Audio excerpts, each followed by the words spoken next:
নাটোরের সিংড়ায় উপজেলা বিএনপির জনসভা অনুষ্ঠিত হয়েছে। শুক্রবার বিকেলে উপজেলা কোর্ট মাঠে বিএনপির আয়োজনে এই জনসভা অনুষ্ঠিত হয়।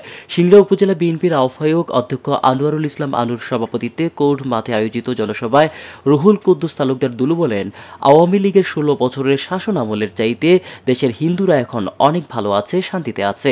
খনি হাসিনা জুলাই বিপ্লবে ছাত্র জনতার উপরে নির্বিচারে গুলি চালিয়ে প্রায় ২,০০০ মানুষকে নির্মমভাবে হত্যা করেছে। শুধু হাসিনার ইতিহাসই হত্যাকাণ্ডের ইতিহাস নয়, শেখ মুজিবুর রহমানও হাজার হাজার মানুষকে হত্যা করেছিল, দেশে একনায়তান্ত্রিক বাকশাল রাষ্ট্র কায়েম করেছিল। তিনি আরও বলেন, শেখ মুজিব ৪টি পত্রিকা বাদে দেশের সকল পত্রিকা নিষিদ্ধ করেছিল। ইতিহাসের পট পরিক্রমায় আজ আওয়ামী লীগের রাজনীতি বাংলার মাটিতে অঘোষিতভাবে নিষিদ্ধ হয়ে গেছে। দেশের মানুষ তাদের ঘৃণাভরে প্রত্যাখ্যান করেছে। তারা জোর করে বিনা ভোটে টানা ৪ বার ক্ষমতা দখল করেছে।